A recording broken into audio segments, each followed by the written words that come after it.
Hi everyone, welcome to the 21st episode of the Zicast. As always, I'm your host Ryan Ziaks, and today I'm joined by sports personalities Ben Kane and Santino Maione. Say hi, guys. Hi, how are you guys? I like being called a sports personality. It means I have a personality. I'm okay with that. It means I have a personality, and it's evident in terms of what we're passionate about, which is sports. Ryan, thank you for having us on. Of course. And I'd also like to thank episode 5 guest Caitlin Turner for stepping into TD once again. So before we get into things, I'd like to shout out something that happened last night. I won the Golden Mike Award for Best Podcast, which is Podcasting Awards here at Quinnipiac, and I just wanted to shout it out and just to say how grateful I am for winning it. You know, the Zicast, as people know, it's my baby. It's something I put a ton of work in. It's something I love very deeply, and for it to be appreciated in this way means a lot.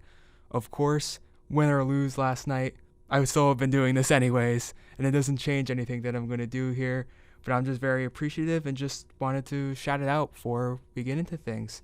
Well deserved, Ryan. You put a lot of hard work into it. I listened to the episodes, the editing, the time that you put into it, so you do a great job. Yeah, you definitely deserve this. Congratulations. Thank you so much, and it's awesome to have you guys on as the first episode since the big win. So, and since you guys have a knowledge of the Zicast, let's just get into things, and I'd like to ask you guys to tell us a bit about yourselves. Kick it off, Kino. I'll start it off. Obviously, my name's Santino. I am a fourth-year journalism major here at Quinnipiac. I'm from Long Island, New York. I've always been passionate about sports. It's something that ever since I was younger, like I always was playing soccer, baseball, basketball growing up.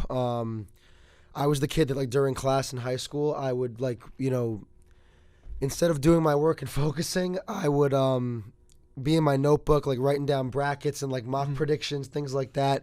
So it's always been a passion of mine, and being able to kind of pursue that in school and hopefully, going past school into the real world, something to pursue is definitely a dream and a goal of mine, and I'm just glad that I've been able to kind of step into that world.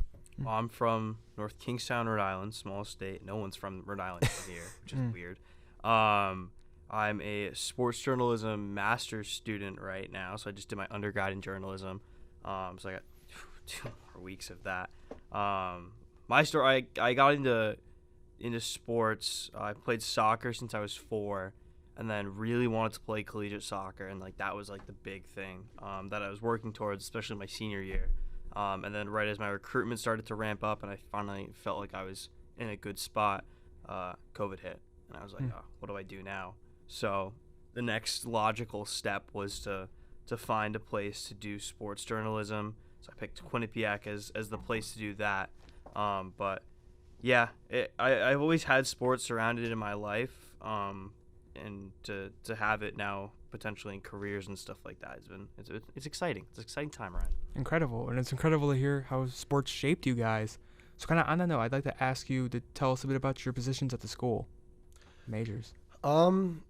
Yes, I mean, for my major, I started out as media studies, and because I knew that I wanted to work in sports media, but I didn't know exactly what major was going to be the best route for me to do that. So I came in as media studies, which is, for those who don't know, more so the general major that you would pick within the School of Communications.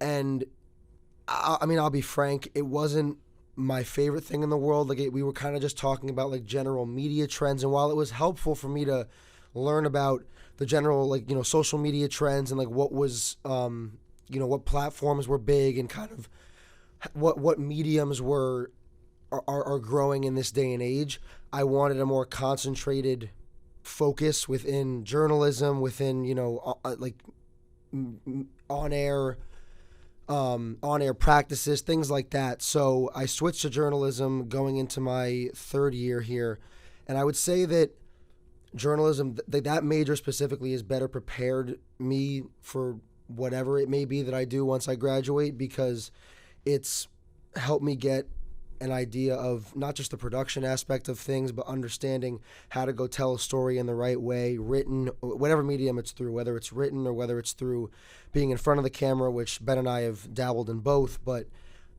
I think that the professors that you have in the journalism program specifically, a lot of them have worked in the industry themselves, again, whichever medium it may be, and they have a lot of not only just like being able to teach you the stuff that's in the curriculum in class, but giving personal accounts of things they've experienced on the job and stories that they've told and people they've worked with. And it gives us real world examples along with the stuff they're teaching us to really show us what we're getting ourselves into. So I think that has really helped prepare me. And then outside of my major, like doing Q30 and dabbling in QBSN and WQAQ and all the different student media organizations on campus and like doing, my own social media content creation, like things like that. I think all of that combined is they've all had in their own way positive effects on me and been able to help me grow and build to the point now where I'm ready to go tackle again whatever it's going to be once I graduate. You just asked the question. I just remembered that I don't think I've ever shared before. I came in as a media studies major, and I don't know why I did that because clearly I was never going to do that. My parents told me go in and just you want to do communications or in the 3+1, and then you can figure it out as you move through the first few weeks or few months. And then I think it was my first journalism class. I think you were in. I think it was Com 140 with Deloma. It was a great class, and I sat there in the journalism class. I was like, yeah, I think I'm just going to switch. So I think it was like a week into school, I switched to journalism. And then I kind of just took off from there. So it was a really fun few years in the journalism department. I think the tail end of it's a little bit better because you get to do the more advanced type of classes like sports reporting, a lot of on-camera stuff that I didn't really get to do. And then in terms of student media, I got to produce 2 shows at Q30. So I did newscast as an associate producer for a semester where I was the graphics guy and spelled every single word wrong. And then I did Bobcat Breakdown. I was a beat reporter for 7 or 8 different sports, I think. I did music, and then obviously was president last year before executive producing this year, which has been really fun so far. Incredible. And it's great to hear about your journalism journey, so to speak, or your journeys in media studies, because skills are skills, and you all got to start somewhere and learn from somewhere. Yeah. And I think that leads us into our topics really well, which is really what drove you both to studying communications and being a part of Q30. That's a good question. I think that I've always been somebody if you know me, I'm, a little talkative. I'm outgoing. Yes, it's a tiny bit. I've always been very outgoing and just this is going to sound bad, but it's in the sense of being in front of the camera that I enjoy being the center of attention in a way where it's I like being able to portray myself on camera and being able to tell whatever story it is. I mean, obviously specifically sports, but within Q30, once I joined, and I'll get into how I joined Q30, but whether it's news, whether it's entertainment, I just enjoy being able to express myself and being on camera. So I think that's what I knew from a very young age, that I wanted to go into the sports journalism industry, and I knew that going into communications and journalism, eventually getting to journalism, was where or was how I would get my foot in the door and get into that industry. And then with Q30, I'll shout out a former Quinnipiac student, Ethan Logue. He was the main reason why I got involved in it, because coming in with COVID, it was very difficult for me to get involved. I did get involved in the radio station here, WQAQ, but I didn't really make an effort to go see what else was out there, because I had the built-in excuse of, it was COVID. Okay, we're Zoom classes. Okay, I'm just going to sit around with my friends and do nothing and just play video games, play spike ball, do whatever. I wasn't pushing myself to go out and see what the school had to offer. And then my sophomore year, I was taking a class with you and Emily and a bunch of other people. It was broadcast news writing. Yeah, broadcast news writing with Brian Spiros, and Ethan was in that class, and he came up because he saw me watching sports highlights during class. And sorry, Professor Spiros, but he saw me watching sports highlights, and after class one day he came up to me and he's like, "Hey, have you ever thought about coming to a Q30 show?" And I'm like, "No, never really thought about it." And he was like, you should come to Bobcat Breakdown. It's on Tuesday nights, and our class was on Tuesday. And I'm like, okay, I'll see if I'll see if I'll show up. And I ended up popping out to a show, and from that moment on, it was like, all right, this is where I want to be. I loved the idea of the show because the show that I kind of fell in love with on ESPN that I had watched at a young age was First Take, which is like a sports-style debate show for those who don't know. And I loved that because I am somebody that some will describe me as argumentative. I like to say that I'm passionate, and I like to I love to have discussions. Or again, depending on who you ask, they'll say arguments. But the idea of being able to like debate different topics and really get into like the really dive deep into different aspects of just sports in general, whether it's football, basketball, etc., whatever. I loved that, and that's what Bobcat Breakdown is, but with Quinnipiac sports. And I saw that, and I'm like, oh my goodness. I'm like, get me on there. I'm like, I want to start like yelling about Quinnipiac sports. So that was kind of my first introduction into it. And then my sophomore year, in the fall semester, I did a few shows. Then I left for Q in LA, so I couldn't really do anything with it. And then I came back my third year, and that's when I hit the ground running, beat reporting, producing, doing all these different things. And from that point on, it's been just like full-fledged, again, doing beat reporting, producing, going to all the shows, being in the media suite all the time. So my full involvement really began in my third year, but the first time I was introduced to it was sophomore year. And again, thanks to Ethan Logue, because without him, I may never have joined, and if I did, probably would not have gotten as involved as I am at this point. It's funny because Ethan wasn't even on the production staff at that time. Yeah, he wasn't. Just like he was just going to the show. Yeah, and he was like he had no reason to be there, yeah. which is funny, and that just speaks to him. But I think my passion, I think it relates to your show, Ryan. I love talking to people and just like learning more, a little bit about them, learning their stories. And I'll talk to anyone. Like the McDonald's drive-thru guy, got him to pull a prank on the people behind me last night.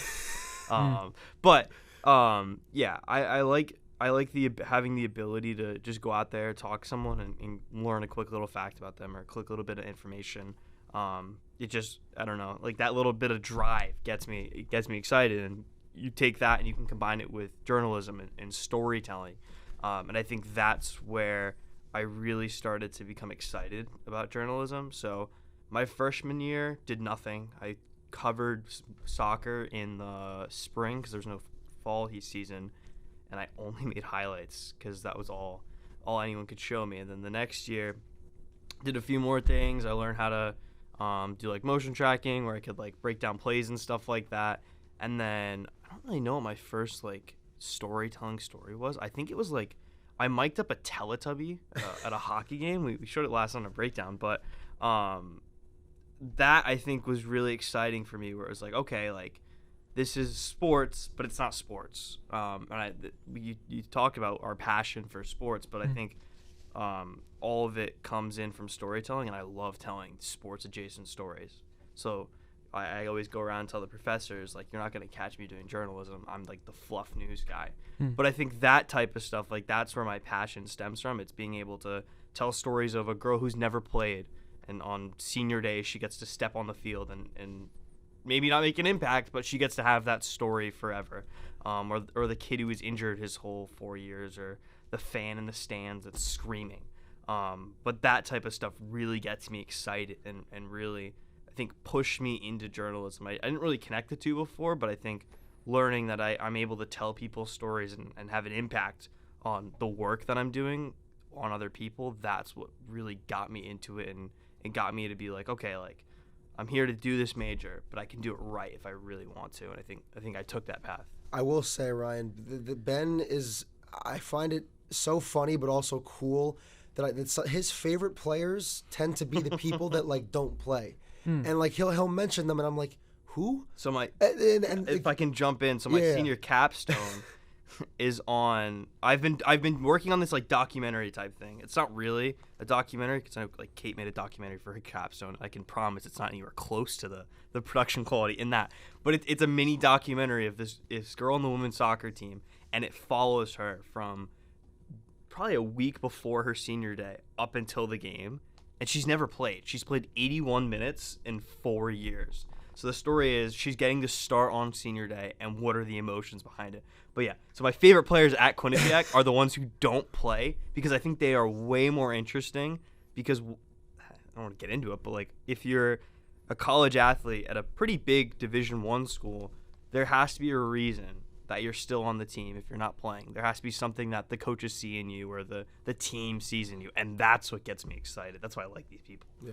It's powerful. I mean, underdog stories. Yeah. That's fueled movies. That's fueled sports journalism forever, because sports are a story, life is a story, and that's incredible to hear. And like you said, we all love the underdog. We all love the players who get in the game that we don't usually see, and that's like one of the powerful things of senior days. And thinking on your end, Tino, talking about kind of being like first take, Stephen A. Smith has made a ton of money doing the things that you do. Yeah, So. and that's he was the person I looked up to that kind of got me excited, because I remember I talked about it last night, but in 2012 when the Heat won the NBA Finals, the next morning I was watching him on First Take, and I'm like, dude, that guy's sick. I'm like, that guy is like, yeah, I want to do what he's doing. I'm like the energy and the he's just incredible. He was the guy that kind of really got me into this whole industry and like interested in doing this. Yeah. And of course that kind of format is evolving, so to speak, to things like podcasting. Like, even though I know it's different for argument of like JJ Redick and LeBron having a podcast about basketball. So like it's interesting that it's even beyond TV, because podcasting is a lot like TV in that way. Yeah. And also in regards to you, it very much, what you talk about very much speaks to you as a performer. Now, you being on Quinnipiac tonight, wanting to be in front of the camera, wanting to be in the spotlight. Yeah, it's something I did. Like I did theater in high school, and I think because I remember when Grace told me to audition, I was like, really? I'm like, dude, I don't know if I'm gonna like. I mean, I auditioned, and I went into it thinking, okay, probably not gonna get this, but hey, whatever. For senior year, let's audition, see what happens. But like doing stuff like that to me is fun, because it's another way for me to express myself. And again, because I did theater in high school, it's kind of like I enjoy that aspect of just being on stage, and because it's like a performance in a way of being on air. I feel like they're very similar. So I've always ever since like at a young age, I've always enjoyed doing stuff like that. Incredible. Yeah. And it's been amazing having you. Yeah. And Ben, talking about, like you said, with athletes that were kind of not really getting in a game, it just speaks to their passion, because you're not in it for anything. You're not in it for an NIL deal or the prospect of going professional. You're there because you love the game, you love your teammates, love your school, love your coaches. So I'm glad that you highlight those stories in that way, and that speaks to being a true journalist, in my opinion. And even though you guys have kind of gotten into it already, but if you want to add anything else in this regard, what's like where your passion for sports and where that stems from? I just think sports is amazing. I think it's just, people always ask me, or they want not, I shouldn't say ask me. They kind of look at me like I'm crazy and are like, why do you get so angry about it? It's a game, it's a player, it's a team. Relax. There's no reason to get this hocked up about it or get this angry or sad or happy or whatever. And I'm like, no, yes, there is. This is vital. Like, this is important. I'm like, I think sports is one of those things where, and this is such a cliche, but it is the one thing that it does not matter who you are, how old you are, where you're from, none of that matters. If I am at let's say I'm a Rangers fan, I'm at a Ranger game with a bunch of random people. I could have no idea who the 80-year-old man is next to me. He is my best friend in that moment if the Rangers win, because we are Rangers fans. Same thing if I go to a Yankee game, like anything like that. Sports is a constant unifier between fans. Like if you're a fan of a team and somebody else is the fan of that same team, you have this instant bond and you're like best friends. At least in my experience, that's how it's always happened for me. And it gives me something else to, like, it just gives me something outside of everything else going on in the world that I don't want to say it's like an escape, because that's not even how I view it. It's just when I think about players that I follow or just teams that I'm interested in, or just, it's hard to put into words, because it's like the way I want to explain it is that it's sports. Like how can you not how can you not be passionate about sports? How can you not be romantic about, like they say you can't be how can you not be romantic about baseball? But like I look at that as just sports in general. Mm-hmm. It's just I don't know what the world would be like without it. And this is coming from somebody who has been ingratiated in it since he was very, very young. Ben said he played soccer since he was 4. I've been playing t-ball and like running around playing in like a soccer league where we didn't keep score because like we could barely kick the ball at that young of an age, like whatever. Like we've been doing, or myself at least, and my younger brother, we've been playing sports from like such a young age. It's always been a part of our lives, and I think that it's just something I've never lived without and couldn't imagine living without, regardless if it's me covering it or just being a fan of the game and just like taking it in and experiencing it, whether it's watching it on TV or in person. It's just, sports is just incredible. It's just amazing. You use the word like constant. I think for like sports, when everything's happening in the world and you could be having a terrible week or a terrible day, I know that at 7:30 on a Saturday morning from August to May, I can go down to my couch and watch a soccer game. Like I know that that's gonna be there. Yep. And I think like that's like the thing that I really like about sports. It's like whatever's happening in your life, it doesn't matter. There's something to look forward to with it, and there's something that's always gonna be there, and you know that it's scheduled in, that you have that moment and that opportunity to watch and to celebrate with your team. And I think that's something really special that there's not many things like that. Obviously like school, you're gonna have school every week. Yeah, but school's not fun. Yeah, I know it's not fun. But there's not many things like that where you can, it's just gonna be there all the time. And I mean, summer stinks for sports, but it's not great. It's still, there's always sports happening, and it doesn't matter. You could be doing whatever. You could be across the country, and you know that at a certain point during the day, you can go on and watch any sports game that you want. Literally, you just said that, and like my grandparents are from Greece, and when I was younger, I would go stay with them over the summer, and I remember that's like when NBA free agency would happen and summer league and stuff. And I kid you not, I'm up, like, obviously the 7-hour time difference. I'm staying up late, waiting for the notifications to come in from, for those of you who don't know, Adrian Wojnarowski is like he is the NBA insider. He breaks all the Woj bomb. Yeah, Woj bomb. I was staying awake for every Woj bomb of, oh my God, like when Kevin Durant went to the Warriors, when LeBron went to the Lakers. I was in Greece for all of those, but I was staying up till like 3 a.m. Greek time so I could see all of that. And to be honest, I probably wouldn't stay up for much else. But like for stuff, and that's not even to watch a game. That's for me to figure out off-season stuff. And I know that you played football too. Like, and he mentioned the constant. Like Sundays, that's for football. I always say to all my friends, I'm like, you asked me to do something on a Sunday, we better be going to a place where the game will be on. And if we go do something, my phone will be out. NFL Red Zone will be on my phone, and I will have it on, because that's what Sundays are for. And it's like when I can associate a day with sports, that's just, I don't know, man. It's special. It's special. Yeah, It's special. Yeah. Yeah, and that's incredible. And in sports, it's something you share with people. Exactly. Like watching, my family were big Steelers fans. I watched Steeler games with my parents, or I watched Celtic games with my best friends. Like, it's an incredible thing, and sports, it just galvanized people too. Like Remember the Titans. Yeah. The way that brought people together. Miracle on Ice, Mm-hmm. phenomenal movie. No, I think that, and I mean, it's just, I think also the fact that you can enjoy it in different, like through different ways. How I mentioned, where it's like we've all been at, like, again, you played football, like we've all been athletes at some kind of level at playing different sports, but you can. It's enjoyable through that way, and it teaches you so many things in that respect, and it brings you together with your team in that respect. But you could totally be a fan and still kind of get that same ingratiation and still be able to feel like you're a part of the team even though you're not playing. It's like the fact that you can get involved in a sense in multiple different ways, I think makes it so accessible for people. And that's also me, at least for people and for myself, and I'll speak for Ben, but probably you as well. Like, it's just, I think that's also what makes it so amazing, is that you don't have to be an athlete, or just like you can enjoy it through so many different ways.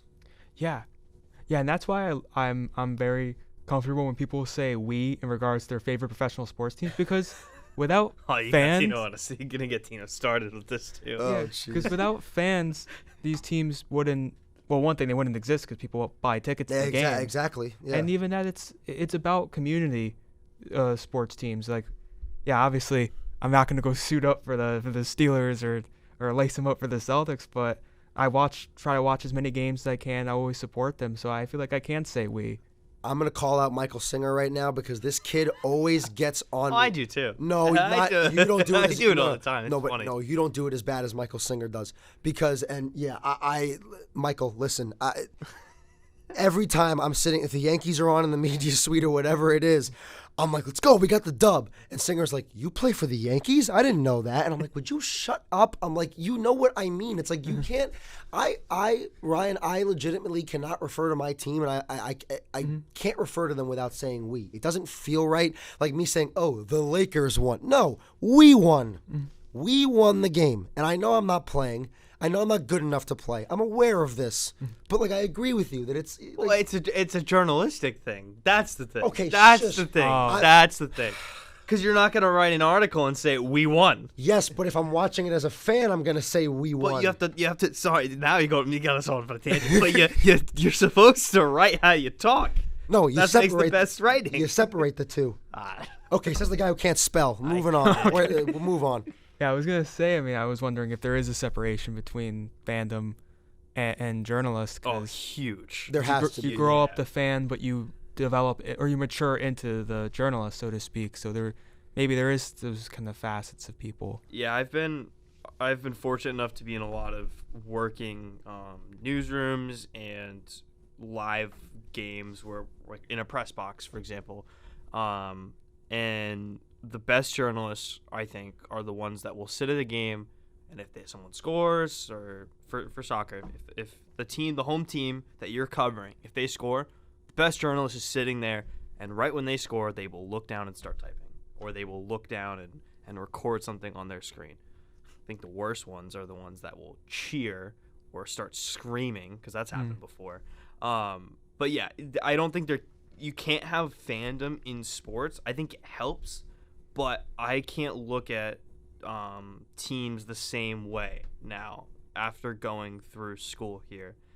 Soccer, I think the teams that I got to work for the Revolution. I'm a fan of them still, but I can't be the fan that I was because of the journalistic aspect behind it and getting to see that. Whereas, like, teams where I've never done a class project on them, I haven't done anything, I can still have that fandom. But once you take that step into covering a team or making something on a team, I think that's where the fandom just completely goes away, and I can't watch sports the same with them. Yeah, you're in too deep. Yeah, you're in So way too speak. deep. I think that now Ben made a good point. Like, yeah, you can't.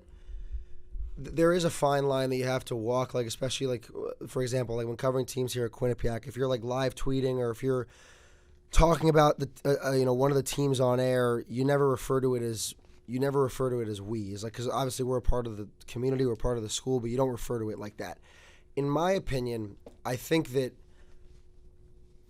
if it's done properly, and it's kind of, it's hard to define what done properly is in this sense, but for example, Kevin Harlan's, in my opinion, he's up there with like Jim Nantz and Bob Costas is like some of the best play-by-play guys to ever be in the sport, to ever work in the sports industry.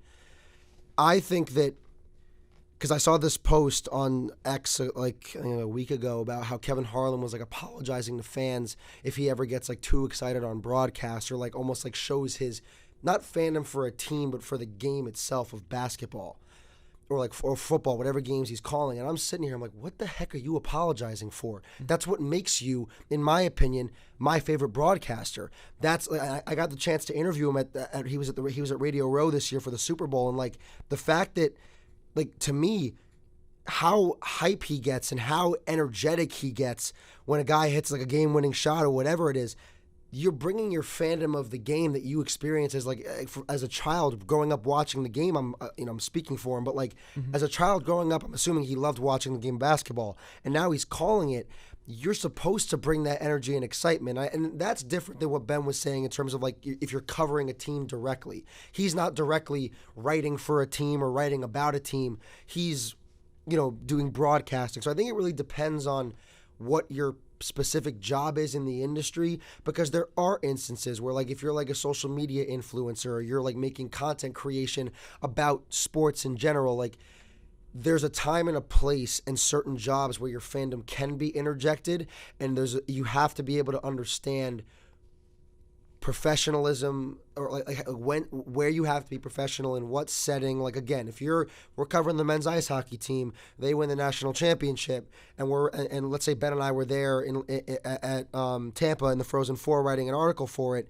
Ben and I could not be sitting there pumping our fists, jumping up and down like, oh my God, like we'd have to maintain it in that moment. When we left the arena and went home, then we can celebrate. That's a different thing. But I think it really depends on what you're doing and the situation that you're in, and being able to read and react and understand when you have to be professional, when you can kind of let that fandom out a little bit, and then when you need to keep it in and kind of reserve it. That takes years to learn. 100%. No, and I think there's a lot of kids come into campus, and when you hear like first and second years, when you hear that the men's ice hockey team or your first year they win, it's this big thing, and I think it's tough to balance that. And I think there needs to be more patience given to a lot of the younger kids, because they just don't know. They don't know how to cover teams because they haven't had that real world experience, or they haven't been in some of the higher classes that have been able to show them like, hey, like you have to be able to balance this. Yep. But it's a huge learning curve, especially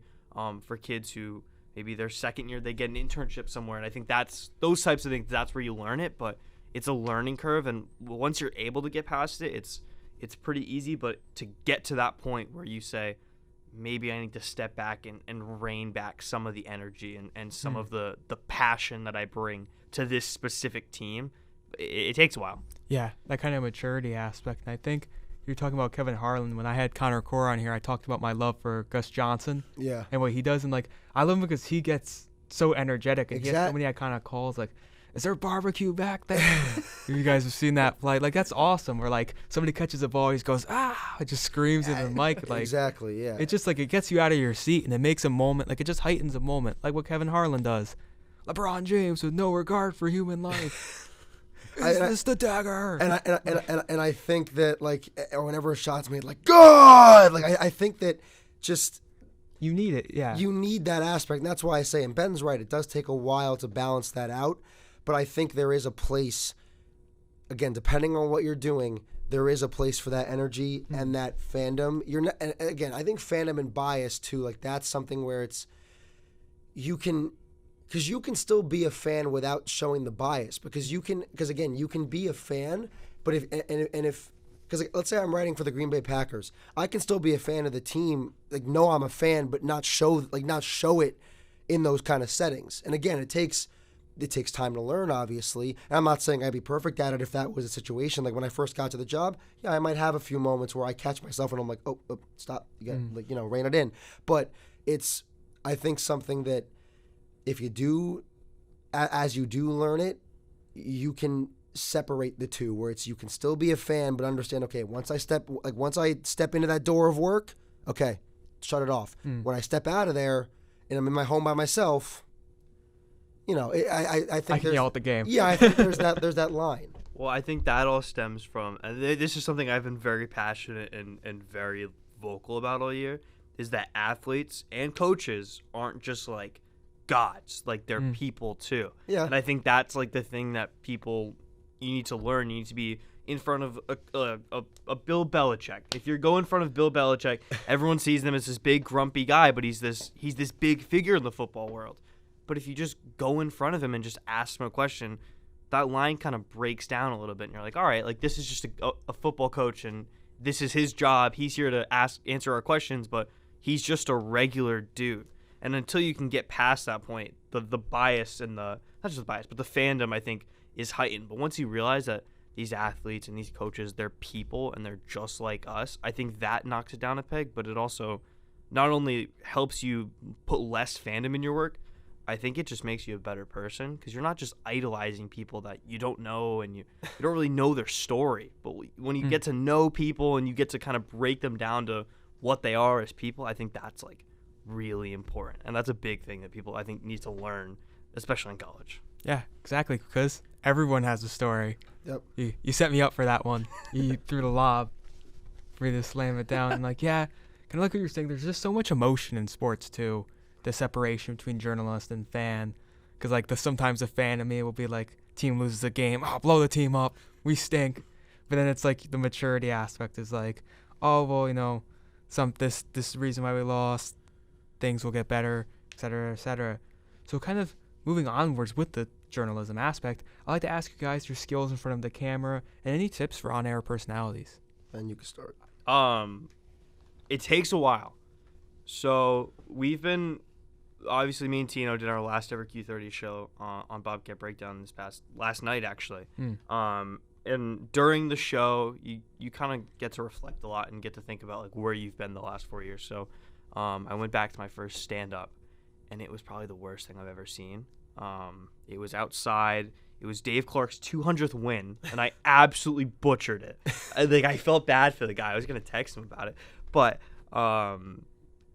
it's a big learning curve. But a lot of the learning comes in taking risks, and I think that's like a huge tip that I'd give to anyone who wants to get into the journalism world. So, like, whenever I go on, let's say Breakdown or Sports Pause, I like to consider myself a very professional person, but I like to have fun when I go in there. I'm just going to sit there and read something right off a teleprompter with a dead stare. So I like to take a lot of risks in my script writing.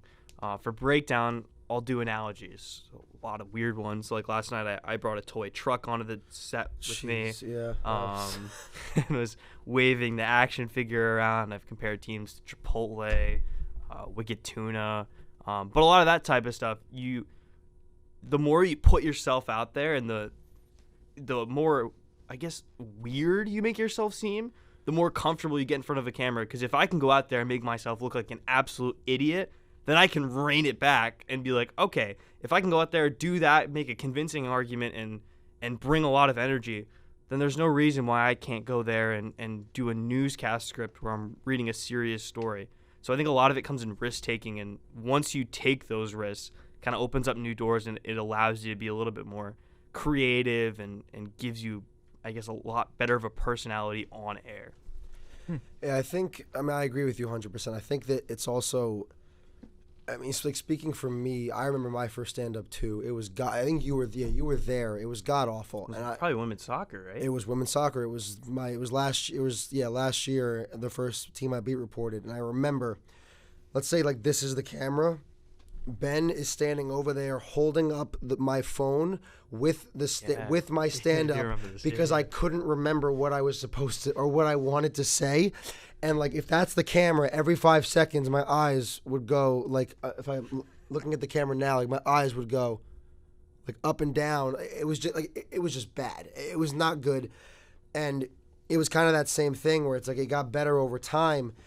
And it's not to say that I wasn't comfortable in front of the camera and comfortable speaking. Like I've always been that way, but I think specifically when you're beat reporting and when you're doing a stand-up, like there's a certain way that you want to sound, and even if you're somebody like me who is just comfortable yapping away and talking and kind of, you know, comfortable being in front of a camera, it still was a learning curve of understanding, okay, there's a way you want to enunciate properly, you want to make sure you, like, you know, fluctuate your voice like at the right times and emphasize the right words correctly, and just so it did take a little bit of a learning curve, 100%.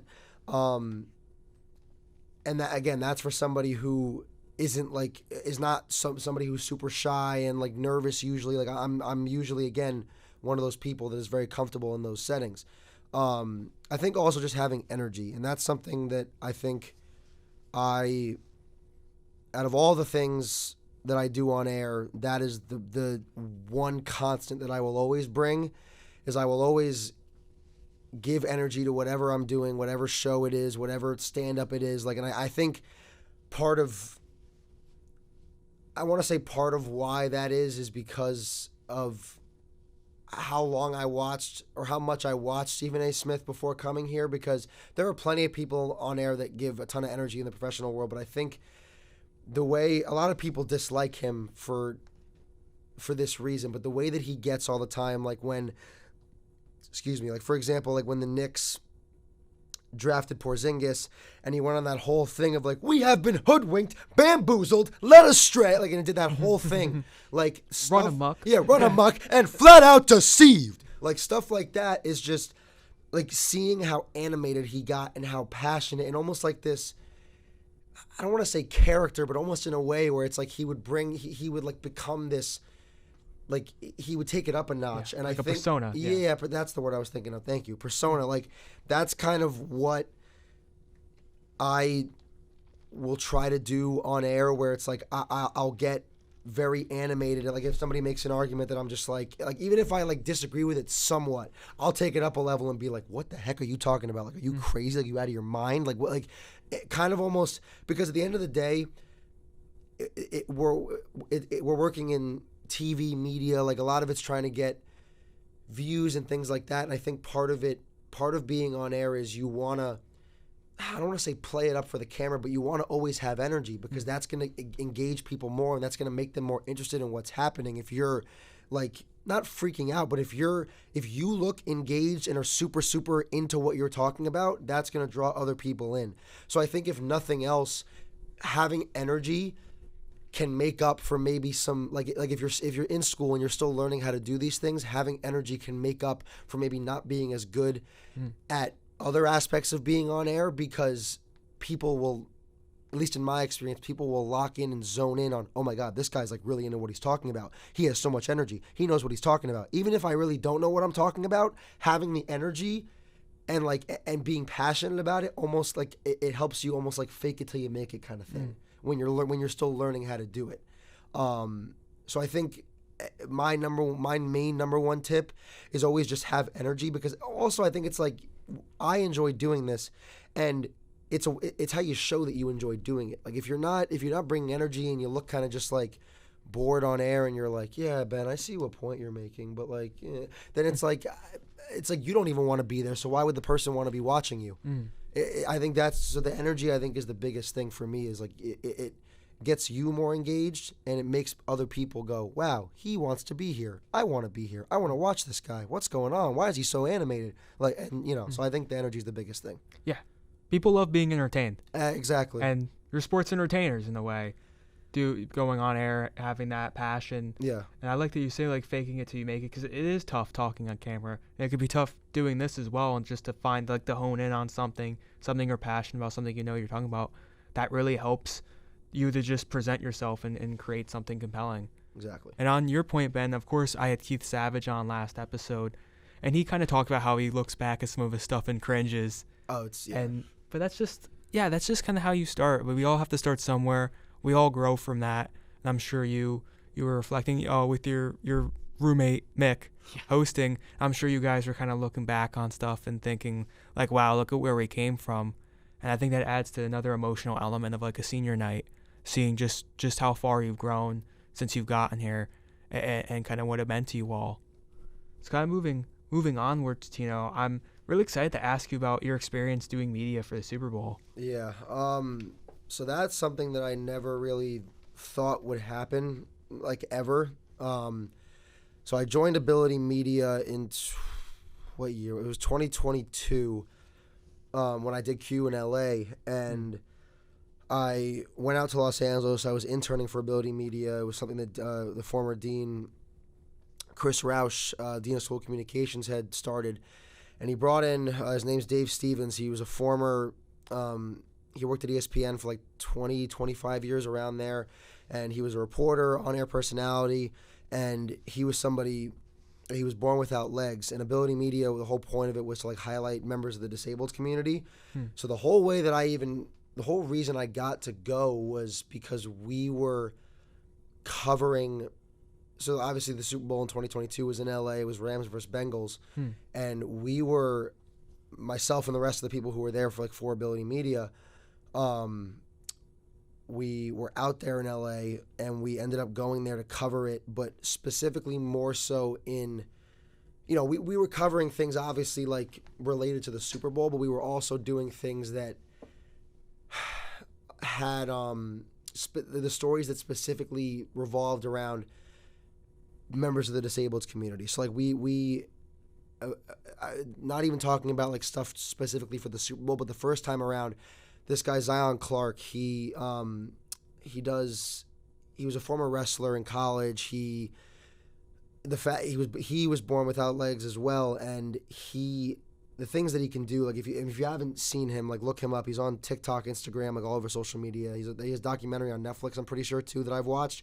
But we ended up interviewing him at one point when we were out there, and we got to kind of spend time with him and just like see how he goes about his day-to-day life, basically. And getting to cover things like that, it was eye-opening for me, at least, because obviously being at the Super Bowl, like for the first time, like I'm expecting, okay, everything I'm gonna be doing is focused on the game and on football, but it was focused on. It really showed me how to. That first time around, it kind of showed me, okay, like you really can take different angles to storytelling with anything. Like something as big as the Super Bowl, you can go and you can literally sit there and say, okay, you know what? Every story I'm going to tell, it's going to be based on these events that are, again, tailored to the disabled community and getting to tell stories about people that nobody else is really going to cover.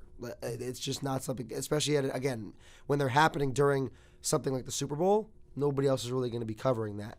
So they were having they had a wheelchair football, like flag football event that we ended up going to, and then I ended up getting to it was crazy because I didn't expect him to be at that event. We go to the event and former NFL quarterback RG3 Robert Griffin III is there, and because he was I think he was partnering with, I forget what the foundation was, but he's some kind of partnership with the event specifically, and I saw him walking over, and I went up to him and I'm like, hey, do you mind if we interview you, just like to ask you about the event and why you're here and what it means to you and why it's important, things like that. But it's also like in that instance, it showed me too that these former players, they want to talk about things other than their career, and like because they've talked about that ad nauseum in the media, and like getting to kind of talk about things like that, I think is refreshing to them, and they enjoy getting to put the spotlight on people that, again, you wouldn't usually get that. And it felt good to be able to tell those stories with the rest of my team that was out there.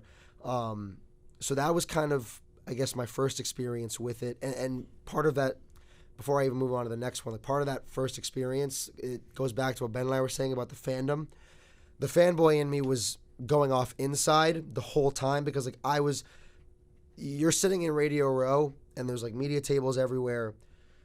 There's podcasts. There's like big sets for like FanDuel and NFL Network and CBS and Fox and NBC and all these different things. And there's players walking around everywhere. And I'm looking at the back of their heads like, that's Derrick Henry, that's Travis Kelce, that's George Kittle, that's him, that's him, that's him. Everybody's like walking around. And like inside, I'm like, oh my God, oh my God, oh my God, oh my God, I'm going to lose it. Like, what the heck's going on? I was freaking out. But outside, I'm like, yeah, this is normal. Nope, we're good. You have to like act professional, and I think that was huge I think was what taught me. And obviously, I'm not saying I'm fully set in this. Like, you're still going to be learning things once you get out of college, but that was something huge that I think gave me a leg up in being able to differentiate the fandom versus the work. It's like once you get into that working environment, okay, the fandom has to stay inside. You can freak out inside, but you can't show it. At least that was what it was for me. And then the last two, I was very fortunate and blessed to cover it the next 2 years because I went back with Dave Stevens the next 2 years. We went to Arizona for the Chiefs-Eagles Super Bowl, and that one was a little bit different. We were still recovering Ability Media stuff, but also getting to interview people like Pat McAfee, who I got to interview 2 years in a row in LA and Arizona. Still, again, covering those stories that were highlighting the important, or like asking people like why it's so important to talk about members of the disabled community and raise awareness for what they deal with and how they have to live their lives, like things like that, but also covering stories specifically on the Super Bowl. So it was almost kind of a nice transition where like it was a balance of doing both, of learning how to tell those stories that most people wouldn't be telling, but also not competing, but being in those situations with a lot of other big media organizations trying to interview big time players and big names in the media, in the sports media world. And the same thing happened then when I went to Las Vegas this year. This time it wasn't under Ability Media, because after Dean Roush left, there was a transition period with Ability Media. So I had just reached out to Dave and asked like what his plan was, and he wanted to bring me back out again. And like I said, I was fortunate and blessed to go do it for a third time. And again, it's for somebody who's a fan of the game and somebody who just loves being in that environment. I'm somebody who like I started TikTok in 2022, and this year I really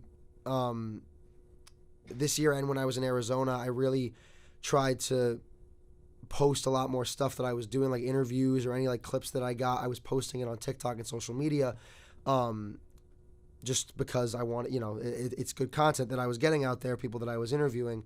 And I think that being out there, it's made me realize that, or being in those atmospheres for 3 years has made me realize that while I don't know like how much money there would be in it, I don't know how secure it would be for me to go after this, but doing like content creation in those kind of environments is something that I really want to put the grind into, and like really I want to continue to try to go to as many like events like that as possible and continue to do content creation like that. And obviously it's a risk to do that as opposed to applying for like a typical job in sports media, but it's something I've really been considering as I come towards graduation, is just full-fledged going into content creation when it comes to sports. And I think that the Super Bowl, those experiences have been a big part of that, of realizing, like, because seeing so many like content creators that go out there, or working for a company like Overtime, for example, that does content creation like that, doing something along those lines, I think is like where I feel like I would fit in really, really well in a position like that. So they were amazing experiences. They taught me a lot. They taught teaching me just how to be in that professional, fast-paced environment where it's like stuff's not going to wait up for you. You have to just roll with the punches, go with the flow, keep up the best that you can, and it's something that you really can't get unless you're there doing it. Like it's real world, real life experience that truly has benefited me and just was an incredible experience. And like as I now come to graduation, it almost feels like, dude, I've done this 3 years in a row now. It's like I've like kind of peaked. It's like, all right, what am I going to do now that's like better than doing that like 3 years in a row? But either way, like the experience was incredible, and it's something I would never trade for the world. Incredible. I mean, it's just to raise awareness for something at the biggest media event in the United States, at least, is just a wonderful thing. And I'm glad that you were able to kind of find something, or find a passion in something you might not have thought you would in content creating, like you said, and to be able to talk to so many big figures, like even seeing RG3 running that camp, like you said, it kind of calls to an interview I heard with Johnny Manziel, where he was talking about Tim Tebow. They asked Johnny Manziel, great college quarterbacks, like, why didn't Tim Tebow's career pan out? And Johnny Manziel said that he had a purpose greater than football. And I kind of think to RG3 running a camp like that, perhaps like a purpose greater than the game, so to speak. Because I know he does a lot of media stuff as well, and just I know because I saw a ton of pictures of you with like Jordan Love, and Aaron, which I know as a Packers fan must have been incredible. And like that was the thing too, of like there might have been a few times like I got a picture with Aaron Jones and Jordan Love, and like, in those moments, like I would like walk up to him and just kind of like discreetly say like, hey man, like, huge fan, like, mind if I get a picture, like things like that. And I think that when you see people that you're not going to be interviewing or not covering in that respect, and there might be people that disagree with me on this, but in those moments, if you see somebody that's there and you want to get a picture with them and they're not related to anything you're covering, to me, there's no issue with that. But yeah, like the people that I've gotten to meet and just being in that environment, just like seeing NFL players walking around and like having like casual conversations, like looking to my left and seeing Jerry Rice and Joe Montana and Troy Aikman next to me, I'm like, wait, what? Like that. What's happening? You know, like things like that. Or like I got to interview Andre Reed this year and Kellen Winslow, 2 Hall of Famers, in their Hall of Fame jackets, and they're like regular old dudes just like chatting it up with me, and I'm like, what the heck is going on? Like how, why are you giving me the time of day right now? I'm like a snot-nosed 21-year-old. Like, you should not be talking to me. Like, you have no reason to give me the time of day. Like, I'm not working for anybody big. Like, it's those experiences like are just incredible, and it does show you back to what Ben was saying of like they are just people at the end of the day. And no matter how surprising that was to me in the moment, not that they're people, but just like the fact that they're like, yeah, I'll talk to you, I'll chat with you. Like even after the interview, like just chatting about like, so how's it going? I'm like, what do you mean? Like, how's it going? Don't you have like stuff to do? Like, why are you talking to me? Like, you know, like things like that. It's just like, it makes you kind of realize like there really are guys that play this sport that are, they try to show that they care, and they're not just like, you know, so you're going to meet people that are just in it for, okay, I'm doing this because I want to promote something. The show I'm going on wants to promote something, and that's it. But then there are the people that, like, they'll chat with you afterwards, and they're really, really, like, they're just genuine, kind people. And those are some of the experiences, too, that are just, like, incredible. Yeah. From when I've been there. Because we're all just people. Yeah. Like, I've been blessed enough on my own end to be able to, like, go to Sundance and meet professional filmmakers and professional actors, and they're all just, I know a lot of them I've met are just, they're just regular people. Yeah. You can have a conversation with, and it's quite impactful. Yeah, really. Like any interviews that you had there really like stand out to you? Outside, I mean, Pat McAfee was a huge one. Getting to interview him twice in a row was like it was insane. I remember the first time I sat down with him, and it was I sat down to do the interview with him, and he walked over, and this was right kind of coming out of the pandemic. This was still when he was doing his, before he got on ESPN, like he was still growing, and he had more of like a niche fan base, and he was walking around to everybody, like every table around like the Radio Row, and going and doing interviews. And I had introduced myself to him earlier in the week, and I remember I introduced myself. I'm like, hi, I'm Santino. I'm like, I love the work that you do. Wanted to introduce myself and just come over and just chat with you for a second.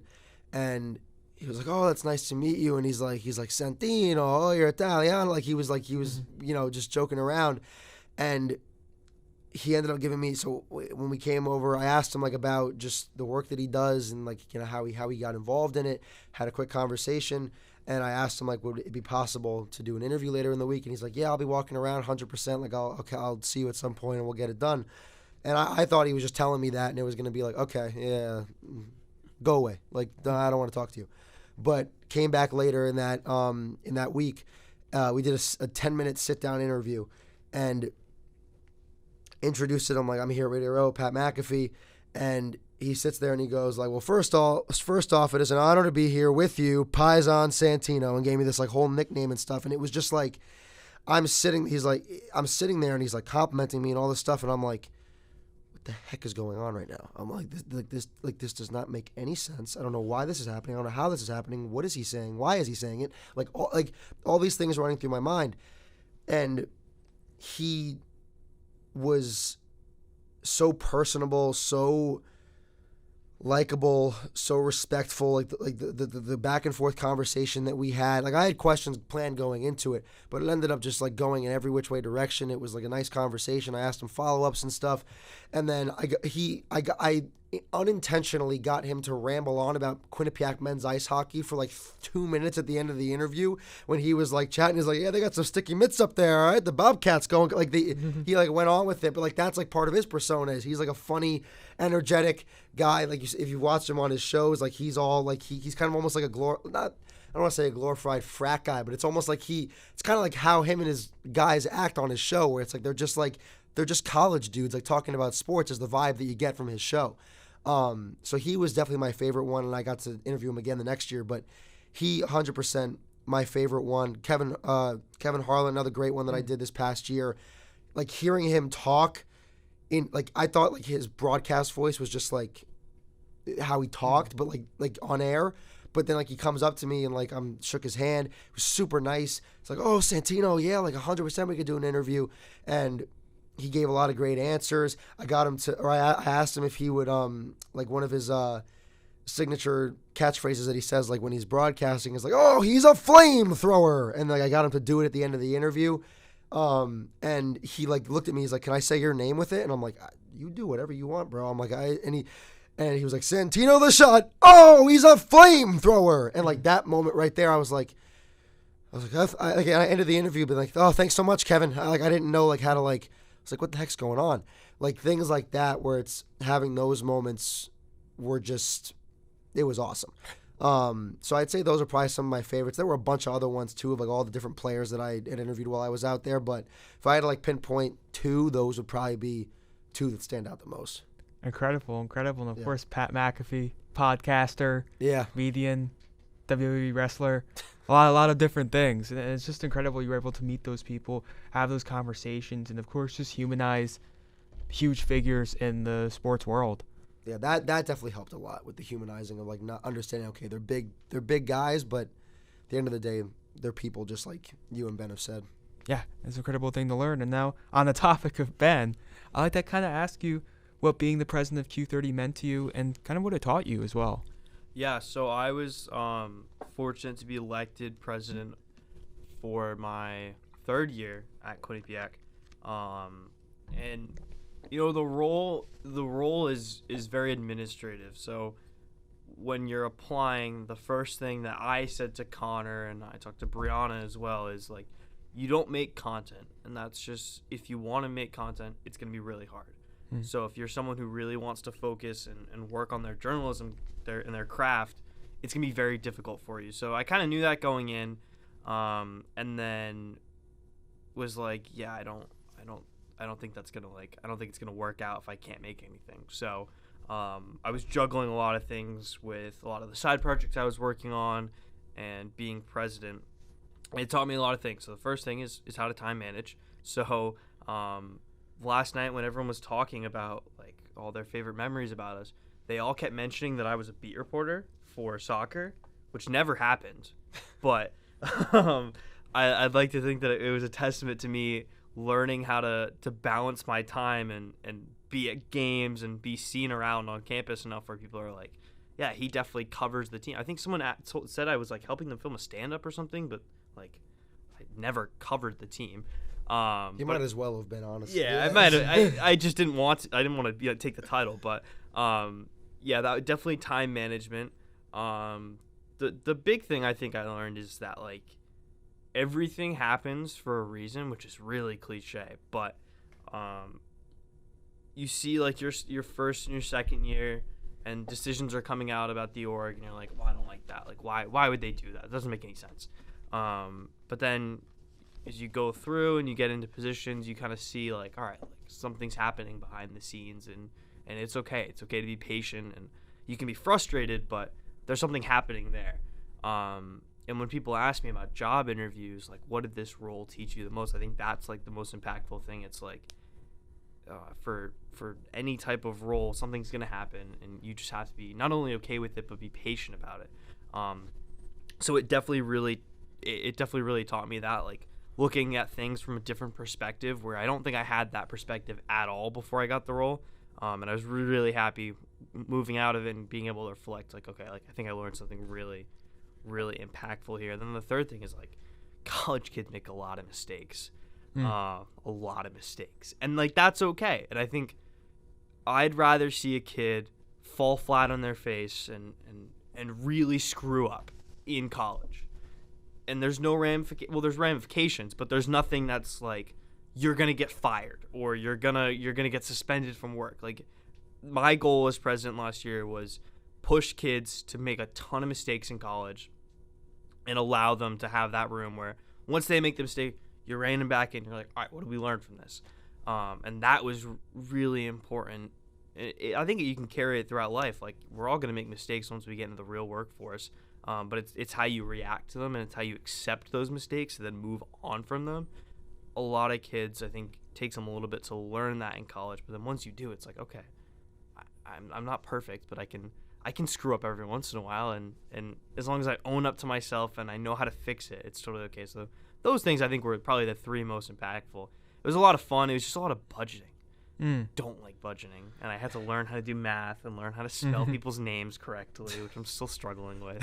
But yeah, it was a really fun role. I wouldn't change it for the world. I definitely think there would have been things I would have done differently in terms of time management and maybe picking up a beat or two and being able to create more content on the side. But I think it really showed me a new perspective and taught me a lot of things about how to lead and how to lead with patience and lead with a lot of kindness. I just think you need to learn how to be kind to the people that are under you, quote unquote, because I think it's hard for people to see, like, everyone's scared of the president or the vice president when you walk in a room. So getting to show people, like, hey, I'm not a scary guy at all. You can just come right up and talk to me. Like that was something I really focused on. And even if I go into a job interview, I want to be that guy that's like, all right, like, this kid's not nervous. He's just here talking about sports, or just, I say some weird things in interviews, but like that. Like, I want people to see my personality and for who I am. And I learned that, like, you can just show it. And if people don't like my personality, that's okay. I'm fully okay with who I am at this point. So that's why I'm frightened when I see Andrew Reynolds now. All jokes. But of course, thank you for the beautiful table in the media suite. That was big. That was a huge struggle to get, which I won't go into. And they scratched it when they brought it in. But that was your going out gift. That was my not every president has a going out gift, because I don't really. Joe, the president before you got here, bought the set. It took him 2 years to get it because there was a wood shortage, which I don't exactly know what that meant. Well, COVID. I mean, actually, how would there be? I don't know. It was beyond me. The school told him that there was a wood shortage. Okay. So then he had to do all these loopholes, and then I was like, well, you got the desk. I'm gonna get the set. Or you got the set. I'll try to get the desk. And then, yeah, it was a really cool day when I got the email from he's a financial. I guess he was the president, the SGA president now, Jake Sedor, was like, yeah, you guys got approved for it. So when I got to announce at the last general meeting, that was probably one of, like, the best moments of being Q30 president, just seeing everyone, getting to show them that weird graphic of the random 2 people hovering over it. It was, like, drawn in. But yeah, such a good day. Such a good day. I got that email. Nice kind of, parting gift. And of course, it's very interesting. I do think it's important to have numerous positions at Q30, like content creating, and then being in the, like you said, administrative. It kind of gives you, like, an all-around view of television, or of broadcasting, and kind of what we do here. So I think it probably only really adds to your skill sets, and perhaps shows you the things that you really want to do. Yeah. Well, the role shows you you hit it right on the head. You come in, and every president who talks to the incoming person, I think the incoming person's like, I have no clue what I want to do when I graduate. But it taught me that I don't want to do journalism. And it taught Connor that he does want to do journalism. So it teaches you a lot of things, and you can come in and have no clue what you want to do, but no, I want to be the president, and I'll figure it out when the year ends. But yeah, you're exactly right. It taught me a lot about what I don't want to do, which is good. Incredible. And I'm sure, like you said, it was quite the honor to run Q30 through all the ups and downs that come with it. So, and also kind of moving forward, I'd like to ask you your experience with Q tonight and kind of what that's taught you. Quinnipiac tonight, baby. I think that it's been something that I was not expecting to ever do it, being it's like I wasn't something that I had planned on auditioning for, but Emperor Parisi, Grace Parisi, host of Gossip with Grace Unfiltered, I think that she was the main reason as to why I did it, because I was sitting in the media suite one day, I forget what day it was, but she looks at me, she goes, you should audition. And I'm like, for what? And she's like, Quinnipiac tonight, dummy. And I'm like, really? It's like, yeah, why not? I'm like, I don't know, I just didn't, she's like, no, you got to do it. I'm like, okay. So I went and auditioned, And again, I went into it not thinking I was going to get it because I'm like, okay, like, I don't know if I'm that funny. Like, I don't think, whatever. I just didn't think I was going to get it. And then, what's it called? I found out that I got in, and I was like, all right, let's run with it. And it was almost, I looked at it as like, you know what? Let me do it as, it's for once in my last semester here. Could do it as like a nice little like fun, almost like a last nod to the acting that I did in high school in a way. And I think the experience has been really great. I think that it's almost like a release, like a way to the lightheartedness of it, and like I mean this in a good way, the stupidityness of it, like where it's like all the funny jokes that we do, and like all just like the random stuff that's written in the script, and just like all the random jokes that are said at the meetings and during the shoots that happen throughout the week, like hanging out with guys like Michael Katz-Flynn and Kate Turner, producer right here, you doing your shoots, JJ Tafuto, my Tartufo, my guy, like, and so many other people, like just being, I think it gave me an escape in a way to just go, okay, now I know if whatever I'm doing with this, obviously we're doing work and we're producing something, but it's going to be fun. It's going to be, again, it's going to be dumb. It's going to be stupid, but it's going to be like in a good way. It's going to be a way for me to just like forget what this is from. I know I'm quoting something, but let my freak flag fly, like whatever. Like it's in that way. Isn't that the Shrek musical?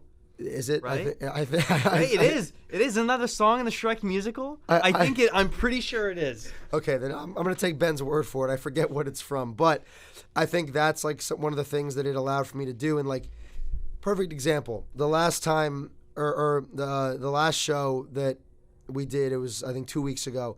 When I did one of my tosses in the script, I was supposed to turn around, shake my butt, and point at it, and like doing stuff like that. And like I won't get into the specifics of like what the actual script was, but the point is doing stuff like that.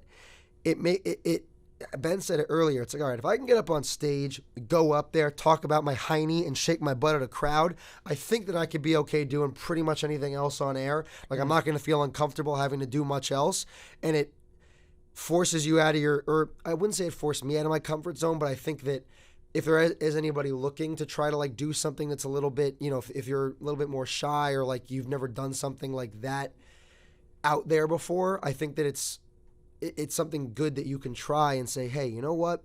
Let me try to like push myself and try to allow myself to do something that I didn't think I could do before, and also do something that may seem like, oh, that's kind of weird. I don't know. But like at the end of the day, it's all fun and games, and like, or not all fun and games, but you know what I'm trying to say. It's work, obviously, at the end of the day, but it is a very fun environment to be around.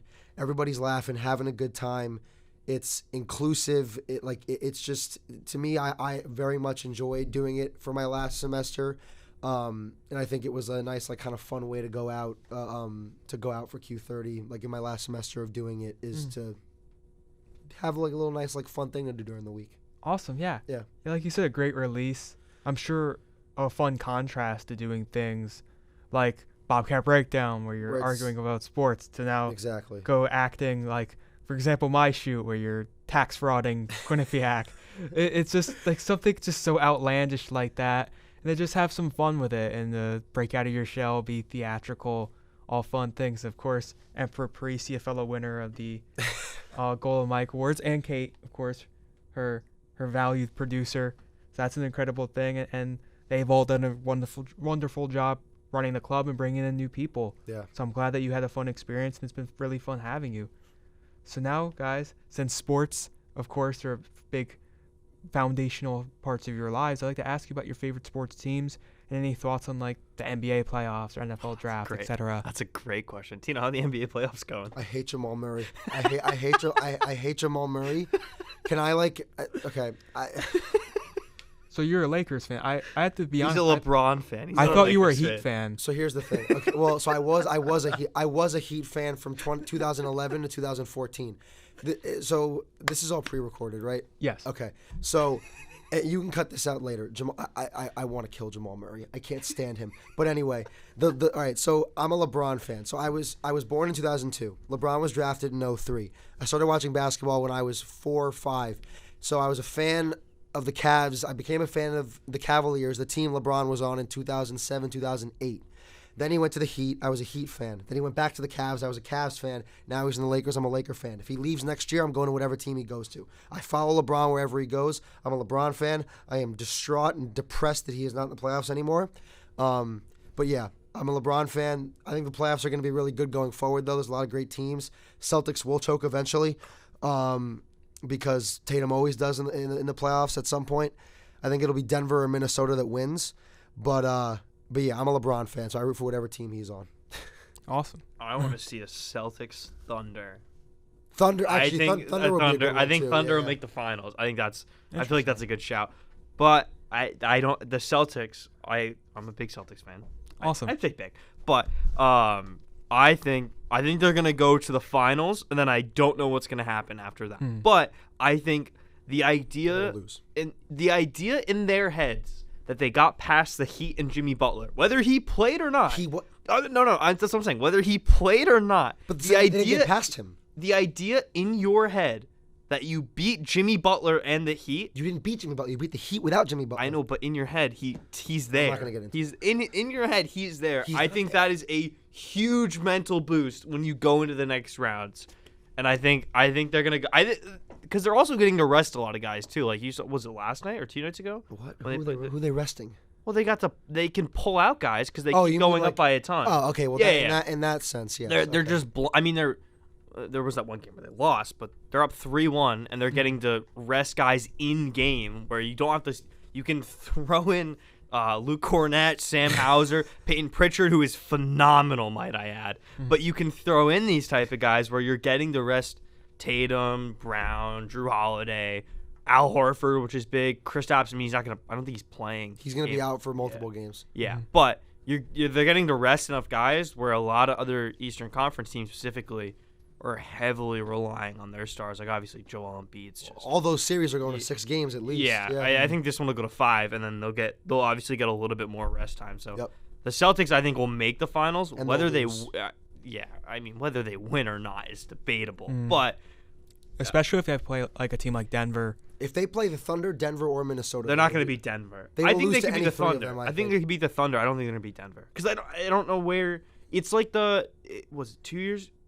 Yeah, 2 years ago when they were trying to defend Giannis, it was like every time, and Al Horford was 2 years younger at that point. Every time they got the Bucks got the ball, it was like, where's Giannis? And then it was just foul. And so you saw Robert Williams was in foul trouble in like the first quarter. He's not there anymore. And he's not there anymore. But I don't think they can defend Jokic. I mean, Jokic isn't like the biggest like post play, like traditional post player. But he's just good. He's like you have to defend him in the post. Then you have to go out to the line if you really want to play him at the 3-point line. He's not going to go out there as much, but you have to respect that he's going to shoot.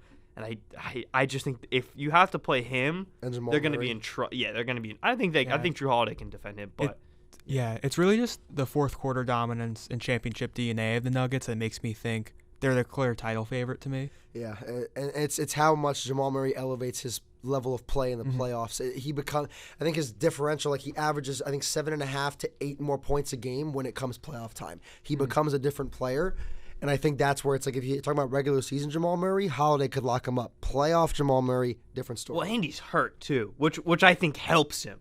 I think the adrenaline runs through that guy's legs right now. So I don't know. It's crazy. Yeah, I saw against the Lakers, the average is like 9.8 points in the fourth quarter, which is the most ever for a player against the team. This is why I hate him. Right, this is phenomenal stat. This is why. If you have any more against the Lakers, I'd love to hear them. I don't want. Well, I do have one where the total margin of victory for the Nuggets, of course, across the series is only 5 points. That's what I in mean. a 5-game series. Everybody acts like they dominate them. Like the Lakers are. They've won the last 16 games. But did you see the stat where the Lakers were leading for 135 minutes of this series before Game 5? I think they led longer than the Nuggets did throughout the entire series. The Nuggets led for like 46 minutes, and the Lakers led for 135. But they hours. still lost. I'm sorry. I gotta stop. I gotta stop. But like, to get them going about the Lakers or anything. or the bubble. Enough. No, but. Favorite sports teams? I know you wanted to like go through that. I'm a Yankee fan. I'm from Long Island. I'm a Yankee fan, a Ranger fan, a Packers fan, and a LeBron fan. So it's kind of, yeah. I'm not a hometown kid for everything, but not a Heat fan. You're a wherever he at fan. I'm aware. That's good. That's really good. I'm a wherever he at fan. Yep, 100%. What are favorite for you? Well, so I don't like the mainstream sports really. Yeah, so I'm a Celtics fan, obviously. Then I'm a Ravens fan. Don't ask the question. Tino always asks me if I can name 10 Ravens players. You can't even name 5. Well, I know Justin Tucker, and that's all I need to know. You know Lamar Jackson. Yeah, I was gonna say Lamar Jackson. Wait, J.K. Dobbins? That's the guy's name who tears his ACL every year. I don't know if he's still there. I think he's. No, I think he is. Now? He somewhere else now. Whoever the running back is that tears his ACL every single year. It is Dobbins. Oh, okay. Well, yeah. And then I guess by association, being from Rhode Island, I'm a Red Sox and Bruins fan, but I just don't care about those sports. I'll be honest. But then I like English Premier League soccer. Big acro fan too. Big acro fan. Acrobatics and tumbling. This kid right here. Cool. We have a great team for that here. As I really good heard. team. Yeah, they're they were number 2 in the nation, and then they lost in the semifinals. But yeah, really good team here. Yeah. You guys have any thoughts on like the NFL draft? I know Ben. Should I actually prepare? So I actually have an assignment due in 3 hours about the NFL draft. So Ryan, let me give you really quickly. Cool. Joe Alt, he was drafted number 5 overall. Too high for that man, let me tell you. There was people ranked. He wasn't even the number 1 offensive I would tackle. respectfully disagree. You think? Wow. I just think. I'm gonna take these notes. I mean, this is just my opinion. I mean, I know a lot of people wanted the Chargers to take a receiver, but you get a franchise tackle, that just means so much. I think there were better tackles available though than Joe Alt. J.C. Latham. Yeah, he was ranked number 1 overall. To be honest, I don't know in regards to taking a tackle. I meant in regards to taking a tackle there. Oh, I was fine with it. Well, okay. If it's cool to take a tackle, I thought they were gonna go receiver because you lost Keenan Allen, you lost Mike Williams. Like Malik Neighbors on the board, Odunze from Washington's on the board. I feel like I felt like they were going to go one of them. A tackle's not bad. The thing is, the Chargers had so many needs that, like, okay, you can't fill everything. I'm not mad about a tackle. I would have preferred Latham over Joe Alt, though. That was my thing. That's fair. Yeah, I don't know regards to who's better, but yeah. I just think taking a tackle, because I feel like when you reflect on drafts years after, it doesn't really like, did they fill their position of need? It's how good is the player they drafted. Yeah, more and so. If Joe Alt becomes an all-pro tackle, which he 100% could become. I just think at 5 it was a little bit too high. I thought he should have been down lower. Michael Penix, I don't know what we can't curse, right? If you want to. I don't know what the fuck the Falcons were doing. I genuinely, Ryan, As you said, we don't know where he fits. I have that written down in my notes. Forget where he fits. They had the 8th overall pick in the draft. You just paid Kirk Cousins 4 years, $180 million. What the heck are you doing drafting a quarterback? And also, Penix, I don't think was the best available one. Bo Nix, in my opinion, I think he might have been the safer pick because Penix had injury history a lot. So, listen, a quarterback shouldn't have been taken, but if you really wanted a quarterback, I would have gone Bo Nix. I didn't understand that whatsoever at number 8. Made no sense. Especially with the Falcons in position to win their division, go in a deep playoff That's what I'm saying. You get Kirk Cousins a player to help them win. But again, Odunze was on the board. Or Brock Bowers. Or Brock Bowers. Are you kidding me? Brock Bowers and Kyle Pitts together would have been insane because they're wide receivers and a tight end body. The way the two of them play, they would have been incredible together. And in a division, mind you, that is extremely weak with the Buccaneers, the Falcons, and the Panthers. The Bucs won the division last year with 8 or 9 wins. Be 100% if you gave Cousins a weapon, you could have done something good. even the defensive play. They would have had their choice of defenders, I believe. I just don't understand what the hell they were doing. It made no sense to me whatsoever. That was by far one of the worst picks. Like, I mean, we'll see how it pans out, but right now, on paper, looks like one of the worst picks in the history of the draft. I would agree. In my opinion, it's the most indefensible top 10 pick I've ever seen. How do you justify taking him at 8? Yeah, and it's not like Michael Penix is arguably one of the most pro-ready quarterbacks, but is also with his age. He's 24. He'll be almost 30 by the time he'd play in their timeline with Kirk Cousins. That's what I'm saying. It's like if you're going to take a quarterback, maybe take J.J. McCarthy, who's younger, like 21. His skill set kind of reflects Kirk's. Even Bo Nix is younger too, though. Like, both of those guys are younger. It's just there were so many things that factor into what the hell are we doing? Why are we taking him at number 8? And it's more so like if they took him like in the 3rd round, okay, fine. You took him with a top 10 pick. Like what? And it's a shame because I feel bad for Penix because I would have liked to have seen him go to a team like Denver, where he could have been playing week 1 potentially and getting that opportunity. Be in a situation where you're allowed to have the ball in your hands. But it's like, yeah, Ryan, you know what? That's why we're not GMs. Maybe they know something we don't, but I don't know. Yeah. Or you never know. Kirk Cousins coming off an Achilles tear. Maybe he's not right. And maybe that's why they did it. That's the only reason I could foresee why they would. Yeah. That's the only logical reason why. Other than that, there is not a single thing you could tell me that's like, oh yeah, that makes sense. Nope. Yeah. I'm sorry to take away from your paper, Ben. Oh no, this is Ryan. I took a lot of notes. This is great. No, and you can see I extended his assignment now is to say 2 guys that were drafted too high and 2 guys that were drafted too low. So the guys we said too high, these are all the notes I gave him these answers. But Joe Alt, Michael Penix, I said were too high, and 2 guys I said too low. I believe the first one was Cooper DeJean. The fact that the corner out of Iowa, he falling to the 2nd round. I know he had a little bit of an injury coming in from this past season. That man's a baller, and I think that the Eagles trading up and snagging him at 40 was a steal. He wasn't the first corner off the board, and I know he was I think he was the 5th or 4th overall ranked at his position. I think he should have been higher. I think he was way too low. And then the safety out of Georgia, Javon Buller, that the Packers got at 58, I think that might be the best safety in the whole draft. Because he is what he did 2 years ago in the national title game and the semifinal game, won defensive player of the game in both of those. He played nickel cornerback that year and then shifted over to safety a year later. So the versatility he has to play multiple positions in the secondary, and in a defense now where the Packers are running a 4-3 with Jeff Hafley, I think he could fit really, really well in that defense. And for them to get him late 2nd round, good pick. Good to learn because my draft knowledge is rather limited this year, so it was great to learn. Yeah, a little bit of info there. I got notes now. We killed 2 birds with 1 stone. That was here, great. Exactly. His article with his paper. So kind of moving onwards, I'd like to ask you guys some things that people may not know about you. Ben, what do people not know about you? Oh, I prepared for this one, so I think people probably don't know is in high school I used to do chorus. So I did I went to a private high school. How it worked was you'd start class at 8:20 and you'd go to 2:30, but if you wanted to do an arts, there was this thing called the Arts Academy, and you would come in at 7:30 and you'd take an elective. So it would be chorus, theater, you could do visual design, I think was one of them, and then I really should have taken this one. It was make a movie making class. And I was like, wow. Now that I think about it, should have done that one. Beside the point. So I did chorus, and people probably don't know is I went to France and Ireland and traveled to Disney with them and performed. But I was a ranked singer in the state of Rhode Island for three. I didn't even know that. So I was the ESPN Top 100.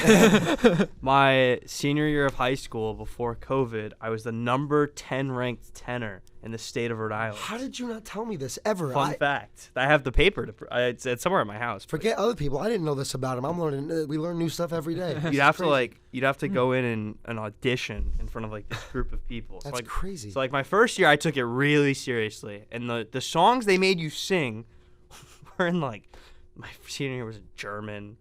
My junior year it was in Latin, so I had no clue. So you'd sing a whole page of sheet music. They would test your pitch, so they'd play a sound and you have to match it, and then they do sight reading. And I can read music decent, but I can't sight read. So it was a nightmare going in there, and they dock you points. So how they'd rank you? It's like NISMA, basically. Yeah, it's the same thing. Yeah, so they'd dock you points if you couldn't do certain things. So I think they probably, you had to get like recommended to apply, and then most of the kids got in. It was just whether you, like, how high you were ranked. But yeah, it was cool. And then you got to, once you were in All-State, so that was the only All-State thing I did. I wasn't for soccer. I was an All-State singer. And then once you did it, you go to 3 or 4 rehearsals, and then you'd have a whole weekend where you'd be performing for all parents, family, a lot of like musical people in the state. But it was cool. You got to like be a part of a group. I went to an all boys Catholic school, so I was in an all boys choir. But I was, for that weekend, it was me and about 250 singers from across the state. So you made some really cool music, and although it was terrible, like just sitting there for like 8 hours. All my friends were like hanging out on the weekend, like doing fun things. I'm just in a basement singing German tunes. It wasn't the fun at the moment, but to be a part of something like that big, that was really cool. So yeah, people probably don't know about that about me. Well, he took mine. I mean, some people do know that I sang in high school, but I have a similar. I won't give this as my answer, but like the similar thing to Ben. Some of my friends here know about it, but what people probably don't know about me is that I was born without a sense of smell. I have a deviated septum in this nostril, and I was born with asthma. So the combination of the two, I've never smelled anything in my life. Really? Yeah. I'd never developed. No, and honestly, I always say if there's one sense you could lose out of touch, taste, sight, hearing, and smell's the one you got to lose. Yeah. Because I've never been in a situation where I'm like, damn, I really wish I could smell that right now. But there's been a lot of scenarios where there's something really bad that smelled. Like, let's say, maybe on Gossip with Grace, if I went on her show and she maybe let a little fart slip, if that were Is that your example? Kate knows why. But if that were to happen, everybody's like, oh, I don't want to smell this, and I'm like, well, I don't have to smell it. Like, I find myself in those positions a lot more than, I really wish I could smell this. So, like, I'm okay with not having one, but that's something people probably wouldn't know is that, I feel like the worst. Like, you probably get away with it where it's, like, a bad beach day, and you got that really bad towel in your car and the shoes, and you're like, oh, thank God I don't have to smell this. No, literally, honestly, yeah. No, really. Yeah, I think one of the most important things in life is to turn negatives into positives. I think you did that here. Oh yeah, 100%. Very much so. Yeah, 100%. So listen, you didn't give me. I wasn't given something. All right, make the best of it. Yeah, and I think in regards to singing, I'm sure it helps you with your voice because obviously you need that to be on air. So I'm sure like to be able to like emphasize. I know that's like taught a lot in singing. Yeah. So I'm sure that course helped you in that way. Well, yeah, I talked about it before, like putting yourself out there and like doing the weird things. Like if I can go in front of like 5 like trained singer and sing German, and I have no clue what I'm saying, if the pronunciation is right, or because they don't give you a pitch in your ear before. Yep. So you just got to go in and be like, that's the first note, I got it. So if I'm completely off, then I'm screwed. Well, because you have to memorize what your instructor like told you when you were practicing. Yeah, but they don't give you the pitch, so I could be off key. No, they give you the pitch before you go in there. No. Oh, so you have to go in. So like, thankfully, I had like I could play it in my ear and be like, all right, that's fine. Okay.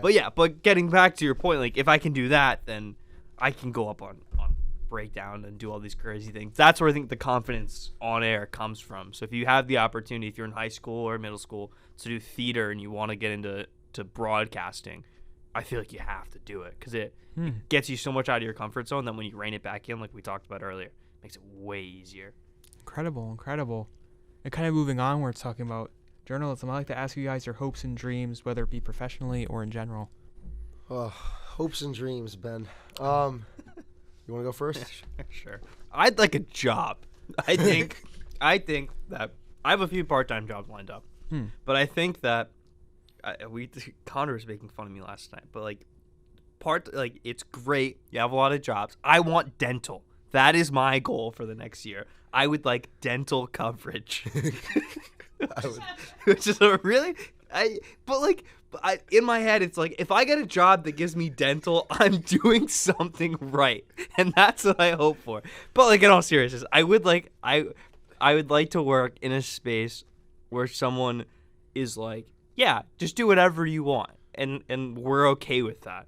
I've been gracious enough to have a few jobs right now where the people that I work for, they don't have any type of social media and they don't have any type of presence. So when I'm like, hey, I'm trying to think of like a weird video I did this weekend. When I'm like, hey, I want to film your sideline and mush it together, or I want to write a poem about the national championship, and I want to post it and make it really dramatic, rather than them being like, that is stupid. I can hear the hotel fan in the room right now during this poem. Like, no, don't do it.